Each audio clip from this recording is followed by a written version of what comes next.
Okay, tuloy po tayo sa Church Planting Implementation Guide for month number 2. Buksan po natin sa page 43 sa Bayanihan Church Planting. Para malinaw, lahat ng gagawin ngayon month, nandito po ang listahan ng lahat ng mga bagay na gagawin para on target tayo lagi, magpa-plant tayo ng church in 1 year or less, mas mabuti pa. So nandito po ang ating field work.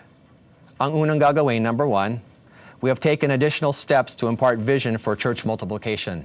So pinag-usapan kaninang umaga, so merong gagawin pa, patuloy yung pag-impart ng vision. Di pa tapos, gagawin, tuloy-tuloy pa. Number 2, I've written position descriptions for all positions on our team. I've reviewed these with my coach. So pinag-aralan kaninang umaga, yung steps in recruiting, isang step, magsulat ng position description. So ngayong buwan, talagang gagawin for every position, ipapakita sa coach nyo, tapos next month, dadahin nyo. Then number 3, I've recruited enough OBS leaders for at least 2 teams. So yan ang trabaho natin this month, mobilize the team. At least 2 pairs. Kung mas marami, mas mabuti. Yan ang minimum na gagawin natin. Then number 4, I have recruited at least 3 intercessors. Kailangan at least 3 mananalangin para sa atin, dedicated, para ipanalangin tayo at yung gawain ng church planting. Mas marami, mas mabuti pa. Then number 5, we have had a commissioning service for our team. Lalong nakaka-encourage sa team at sa buong church. Pag buo na yung team, kakaroon ng commissioning service sa church. Maganda. So yun po ang lahat ng field work natin this month. Di masyadong mabigat, mostly recruiting the team. Kapag meron na, malaking accomplishment. Meron din tayong mga reading assignments. So babasahin po natin ito para pagdating sa network meeting number 3, alam na natin yung content, di tayo magtatagal, diretso sa interaction, action planning, etc. Ito po yung reading natin. Number 1, I've read chapter 6 in Your Church Can Multiply, tungkol sa set a goal. Number 2, I've written a goal for church planting using the worksheet on page 97 in Your Church Can Multiply. So kapag babasahin niyo yung chapter na yan, meron simpleng worksheet, fill in the blanks na lang. Pag nag-fill in kayo ng blanks, may goal na kayo, kakatulong. Gagawin po natin. Number 3, I've read chapter 7 in Your Church Can Multiply, tungkol sa select your tentative target barangay. Number 4, I've completed the main thing to do now on page 124, Your Church Can Multiply. Number 5, I've read chapter 8 in Your Church Can Multiply, list action steps. Yan ang magiging pinakaplano natin para mag-plant ng church. Tuloy tayo sa page 44 po. Number 6, we have made a timeline for our church planting project. Number 7, I've read chapter 9 in Your Church Can Multiply, where to get the money. Number 8, we have completed budget A for our church planting project, yung pinag-aralan kaninang umaga. Number 9, I've read chapter 10 in Your Church Can Multiply, confirm the target barangay. Number 10, I've read In Christ out loud every day this past month. Lalo maganda. Yan ang pinakamagandang assignment. Number 11, I have read Determine the Needs in Your Target Barangay in Network Meeting number 3 in Bayanihan Church Planting. And number 12, I have photocopied this checklist and I'm prepared to submit this to my coach at our next network meeting. So kapag natapos yung bawat bagay dyan, check na lang para check natapos ang lahat ng mahalagang bagay. So tuloy-tuloy na lang, tapusin ang lahat, check ang lahat. Medyo maraming babasahin ngayong buwan, pero hindi naman mabigat. Meron mga comics, meron mga stories, so mag-enjoy kayo at makakatulong sa ating patuloy na gagawin sa church planting. Tapos posible, meron din other assignments from your coach. Kung makakasundo kayo, meron makikita ng coach kung anong makakatulong sa inyo. Sa tingin niyo makakatulong, yan ang magiging karagdagan na assignment. Okay, so yun po ang lahat ng gagawin, month number 2.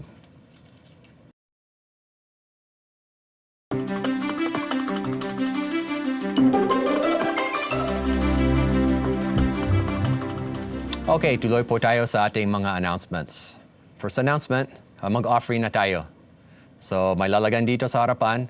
Kung sinong gusto makasama sa offering, pwede kayong lumapit dito para makatulong sa ating gastos. Lahat ng offering ay gagamitin bilang love gift sa ating venue at iba pang gastos para tumakbo yung network. Walang pera dyan sa offering ay makakarating sa akin, walang makakarating sa Philippine Challenge. Lahat ng offering ay para sa inyo, para itakbo ang network ninyo. Okay? Habang lumalapit dito para mag-offering, magbibigay ang inyong network facilitator ng coaching report form sa bawat coach. So coach, kapag lumapit dito, lumapit sa network facilitator, bibigyan kayo ng coach's report form. At yan ang gagamitin nyo mamaya, mag-usap ang coach and team leader para mag-set kayo ng date ng next coaching appointment nyo. Okay? So mag-offering tayo, kuha kayo ng coach's report form. Please pause the video to take the offering. Tapos, kung sakali mag-absent kayo, ito po ay iyong responsibilidad bago dumating ang network meeting para magsabi sa inyong network facilitator. Kung hayaan nyo, hindi namin kayong hahabulin, ang ibig sabihin ay out of the network na kayo. So kailangan, kung may mabigat na dahilan, magpapaalam muna sa inyong network facilitator. Halimbawa, kung nabali ang 2 hita nyo, yan ang excused absence. Pero kung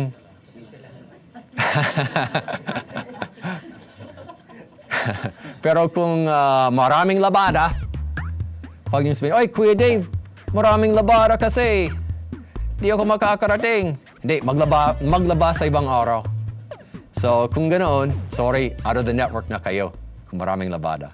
So, meron excused absences, meron unexcused absences. Kung ano ang excuse nyo, magpaalam muna sa inyong network facilitator bago dumating ang araw ng network meeting.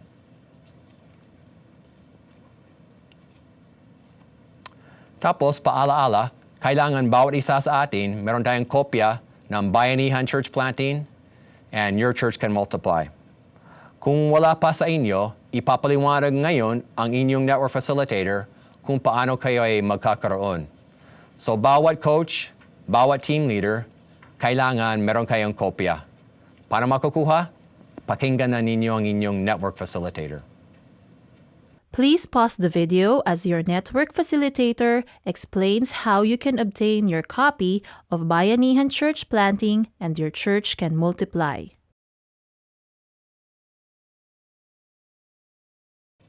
Okay, yung next meeting natin ay 1 month from today. So ang inyong network facilitator ay magpapaliwanag ngayon yung exact date ng next meeting, exact time, yung venue kung dito ulit o sa iba. Ay yung topic natin ay how to make an effective plan to plant a church. Ayan ang pag-aaralan, ayan ang gagawin. So ang inyong network facilitator ngayon ay magpapaliwanag ng mga detalye. Please pause the video as your network facilitator reviews the details for the next network meeting. Kung meron kayong ibang announcements for your denomination or for your ministerial fellowship, pwede kayong mag-announce ngayon. Please pause the video for other announcements from your network facilitator or others. Bago tayo maghihiwalay, bago umuwi, pakinggan po natin yung mensahe galing sa ating mahal na leader sa Pilipinas, si Bishop Fred Magbanua Jr. Kamusta po kayo? Isang malaking kagalakan para sa akin ng makasama ninyo ngayon. Alam po ninyo, sa loob ng 48 years na aking paglilingkod sa Panginoon, I am more excited now than ever. Alam ba ninyo kung bakit? Sapagkat nung mga unang panahon na kami ay nagpapasimula ng mga church planting, ako'y nagpasimula sa Laguna Lake, sa may Victoria, Laguna, ay wala pa masyadong mga pamamaraan ng church planting noon. Basta para bang hit and miss ang aming paglilingkod. Ngunit sa ngayon, marami ng mga dalubhasa na ilagay na sa mga manual, sa mga libro, ang mga magagandang paraan ng pagpa-plant ng mga local churches. Kaya ako'y nagagalak na nung ako'y mag-retire sa Far East Broadcasting Company after 33 years with FEBC, having served as the president and managing director for 21 years. I had to be retired at the age of 60. Compulsory kasi yun eh. Pero bata pa ako, 60 years old. Sabi ko, siguro naman mayroon pang pakinabang ako sa gawain ng Panginoon. So, nanalangin ako, I prayed kung ano ang gusto ng Panginoon. Eventually, the Lord gave me a vision. Nung malaman ko sa aking pagtatravel sa mga rural area, ang dami-dami pang mga barangays na walang church. In fact, I think at that time in 1993, sinabi nila na mayroon pang mga 12,000 barangays na wala kahit isang church. So, I made a promise to the Lord na iyon ay gagawin ko. Hahanapin ko yung mga barangay na walang church. And then I will help pastors, kasi karamihan ng mga pastors na naglilingkod sa Panginoon doon sa mga maliliit at remote na mga barangay, hindi sila nagtatagal sapagkat sa mga barangay na yon, mapalad ka na kung ang kanilang monthly offering ay magtotal ng 500 pesos. Kaya talagang maraming mga small churches na napasimulan, ngunit madaling mamatay sapagkat walang koordinasyon. Kung tingnan ninyo ang nangyayari sa atin ngayon, maraming mga malalaking denominasyon dyan, di ba? Mayroon silang mga pastor sa malalaking churches, tumatanggap ng 100,000, 150,000 a month ang sahod. 50,000. Ngunit sa denominasyon din yun, marami silang mga pastor sa probinsya na tumatanggap ng wala pang 500 pesos. Kaya ako'y nagkaroon ng burden.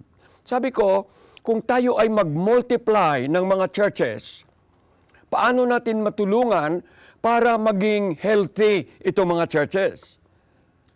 Ngunit kung ang source of income sa isang maliit na barangay ay talagang ganun na lamang, mga tao walang sweldo eh. Of course, pagdating sa linggo, iba may dalang manok na offering, iba may dalang itlog, saging, kalabasa, isda, mayroong makakain ng pastor. Pero pagdating ng magkasakit ang kanyang mga anak, walang pera pambili ng gamot. Pagdating ng mag-aaral ng kanyang mga anak, wala ring maitusto sa pag-aaral. So, nagkaroon ako ng burden na magkaroon ng isang church planting na kailangang masustain para maging healthy at hindi mamatay. So, alam po ninyo, ang ibinigay sa akin ng Panginoon, nung pasimulan ko yung aming movement na Christ Jesus Our Life Church Planting Ministry,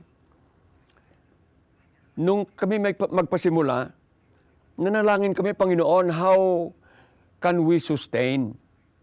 And then binigyan ako ng Panginoon ng verse sa 2 Corinthians 8:15.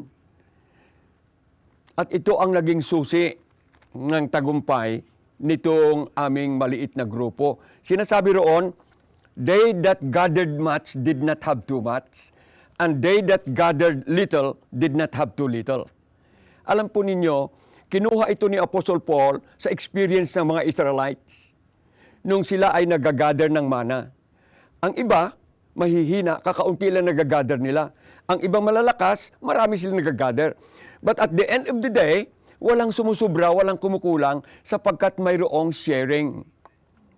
At ito ang wala sa ating mga churches. Tinuruan tayo ng indigenous policy para huwag tayo laging tumingin abroad for money. Tama yon.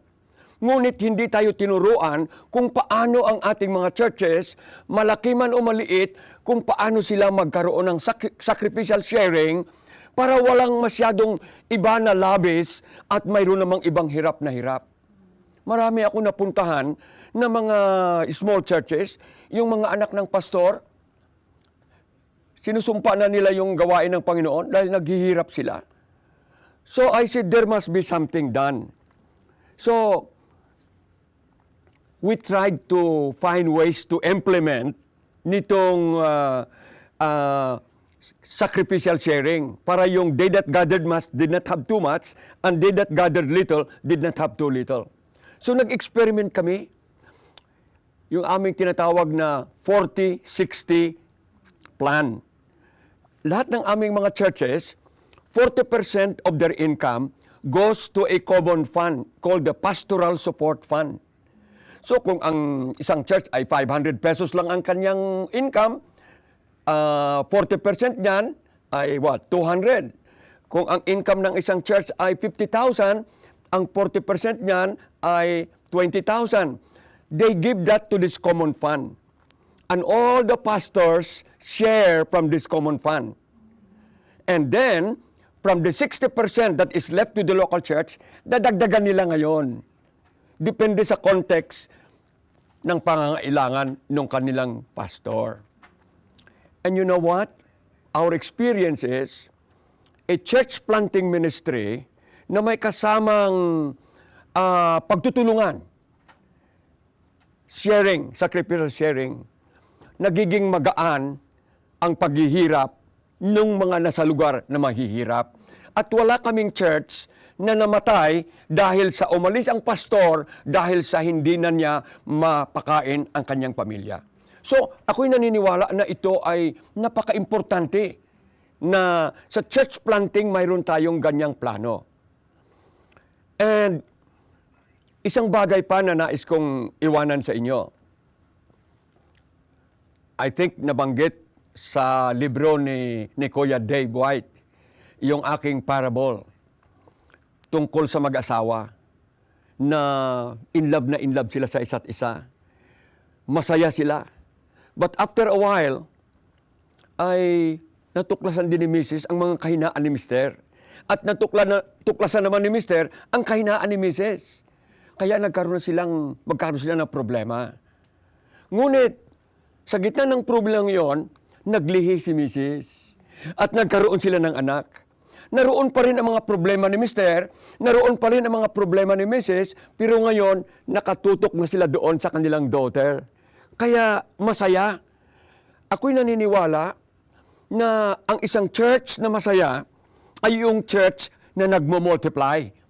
Hindi lamang yung ating church ay padamihin natin ang membro. Importante din yun. Ngunit ang higit na importante ay yung mag-multiply. We multiply our kind. Yan ang tinuturo sa parable of the talents, hindi ba? Nagbigay yung Panginoon ng mga talents sa kanyang mga servants. At ang sabi niya, occupy till I come. Ang other translation noon, multiply till I come. It is not enough for us to have converts, to increase the number of our local church, but to multiply our churches. Eventually, that is the joy, that is the best joy sa isang local church na makita yung kanyang mga anak na na-multiply. Ganon din sa mag-asawa. Your joy is, you see, nandoon yung mata ng tatay sa anak, nandoon yung hugis ng ilong ng nanay sa anak. Pag tinitingnan mo yung iyong anak, masaya ka. Ganon din sa isang local church na nagmo-multiply, masaya. Kapag hindi nag-multiply yan, mag-i-split yan.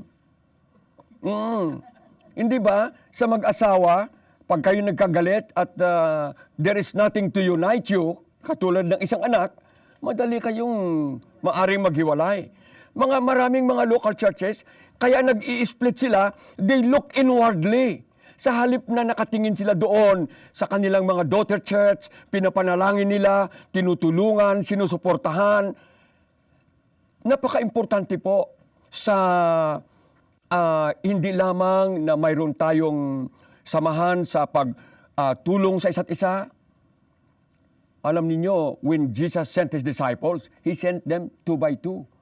Sapagkat kung nag-iisa ka, maaring ma-discourage ka. Ngunit maaring sa iyong lugar ay mahirap. Ngunit pag na-share naman yung kasama mo na gumawa ang Panginoon dito, then you are encouraged because maybe right now, hindi masyadong mabunga dito. Pero God is still working in the other side of the vineyard. Bumubunga. God is the owner of the whole vineyard. Kaya kailangan makita natin lahat na kahit kung minsan mahirap dito, God is still at work. Importante yung mayroong samahan, nagtutulungan, may sharing, lalo na sa church planting. Sapagkat kalaban natin sa business, madali kang mag-progress eh. Si Satanas, hindi siya interested na magbagsak yung business mo. Pero Satanas is interested na bumagsak ang gawain ng Panginoon. Kaya doble po ang ating hinaharap na problema sa gawain ng Panginoon. Kaya lalo tayong nangangailangan na mag-network, magtulungan, magpailalim sa mga mas marunong sa atin para na-check tayo sa ating gawain. The more we will be successful. And in the end, sasabihin ng Panginoon, "Welcome, thou good and faithful servant. You have been faithful over small things. I will get you in charge of bigger things." Kaya, lahat ng mga nandoon na ngayon sa taluktok, dumaan din yan sila sa ibaba. Kaya kailangan tayo mag-persevere. Katulad ng isang athlete, kailangan tayo mag-discipline sa ating sarili. We need to be disciplined. Naalala yung kasaysayan ni Eric Liddell, yung tanyag na Olympic champion. Na-discourage siya dahil ang kanyang event ay 100-meter dash. Ay linggo pala ang takbo. Ay he was a dedicated Christian. Ayaw niyang tumakbo ng linggo para tumaob na ang sanglibutan sa kanya. Ngunit, noong inalok siya ng 400-meter run, which was not his event, ngunit he disciplined himself. Kahit na sinabi ng mga tao, that is not your event, hindi ka manalo dyan. But he disciplined himself, he applied himself, and he won. And he became an outstanding athlete sa larangan ng Olympics. Sana makakuha kayo ng kapirasong encouragement sa mga binahagi ko sa inyo. Pagpalain kayo ng ating Panginoon. Okay, salamat po Manang Fred. Ngayon, ang gagawin po natin, team leaders, you'll meet with your coaches para mag-set kayo ng next coaching appointment. Then team leaders, sign up for the coaching appointment on the coaches report form. And coaches, mamaya, meron tayong coaches upgrade. Lahat ng mga coaches, magsasubmit kayo sa inyong network facilitator ng inyong coaches report form. After that, team leaders and team members, dismiss na kayo. Saka mga coaches, magpapaiwan kayo para sa ating coaches upgrade na gagawin mamaya-maya. Tayong lahat, paalaala, pakiiwanan yung name tag dyan sa ating secretary para gamitin natin ulit next month. Okay? So, team leaders, coaches, mag-usap kayo. After that, uwi na ang team leaders. Sa lahat ng mga team leaders, lahat ng team members, magandang hapon po sa inyong lahat.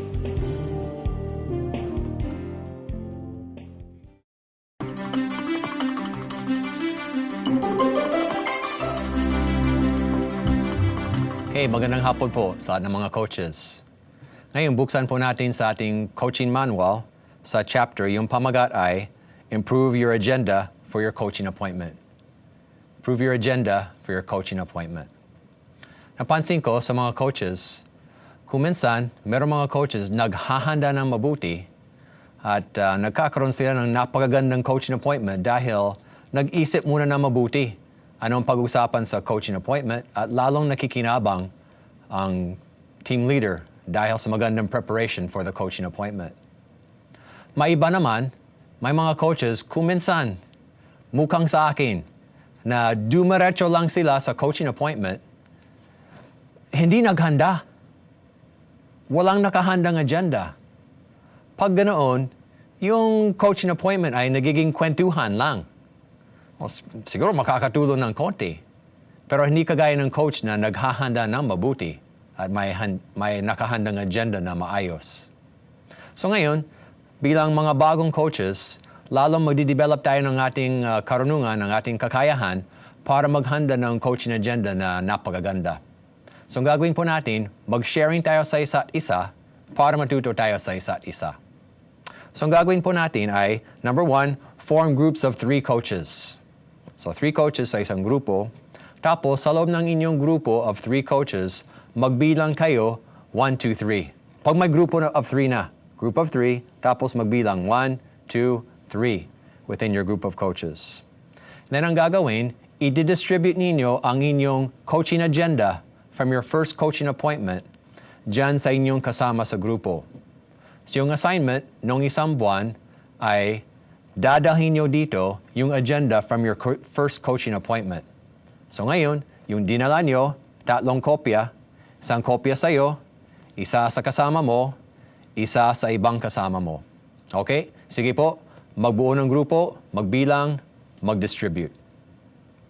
Please pause the video to form your groups of 3. Okay, ang gagawin po natin ngayon, coaches number 2 and 3, pag-aaralan ninyo yung agenda ng coach number 1. So pag-aaralan na mabuti at hahanapin nyo anong mapupulot sa agenda na yan. Okay, take 2 minutes para pag-aralan. Please pause the video for 2 minutes. And susunod, number 5, coaches 2 and 3 share what they have learned by studying this coaching agenda. Okay, so pinag-aralan na, ano ang inyong napupulot, natututunan dahil sa pinag-aralan sa agenda ng coach number 1. Mag-sharing na kayo. Okay, meron 8 minutes para mag-sharing ng mabuti ng inyong natututunan. Please pause the video for 8 minutes. Okay, ang gagawin natin ngayon, uulitin for coach number 2. So coach 1 and coach 3, pag-aaralan ninyo yung agenda ng coach number 2. Kapag pinag-aaralan na, mag-sharing kayo sa inyong grupo. Ganon din, take about 8 minutes, pag-aralan, mag-sharing kayo. Please pause the video for 8 minutes.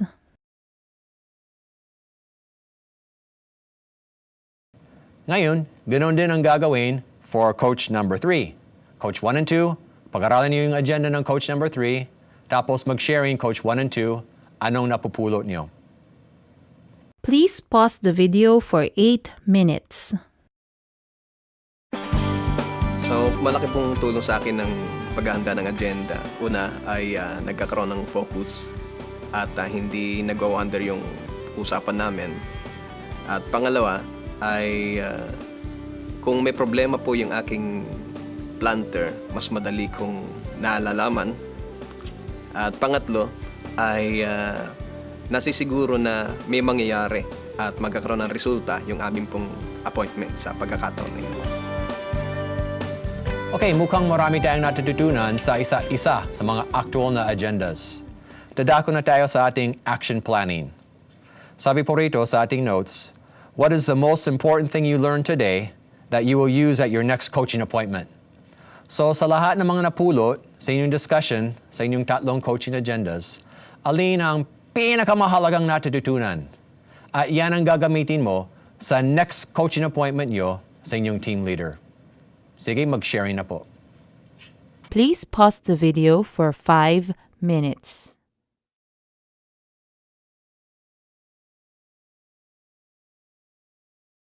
Okay, salamat po sa inyong sharing.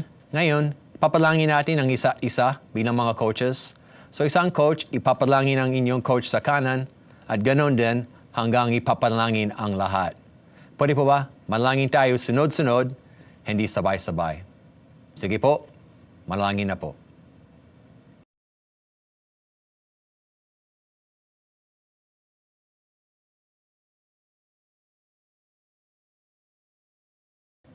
Salamat sa Panginoon sa buhay ng bawat isa sa inyo, bawat coach. Mapalad yung planter niyo, yung team leader, na meron siyang isang coach na talagang mag-iisip tungkol sa kanya and that cares enough to prepare, to ask questions. How often have you had someone concerned enough about you to ask you questions about your life, your ministry, to really listen, to show interest, to pray for you? So napakaganda na yan ang gagawin para sa inyong team leader. Dahil sa inyong ginagawa, malaking tulong sa kanya na laging may isa na interesado, laging nagtatanong, laging interesado. Dahil alam niya meron siyang coach kagaya mo, malaking chance, tuloy-tuloy siya hanggang mabuo niya yung church.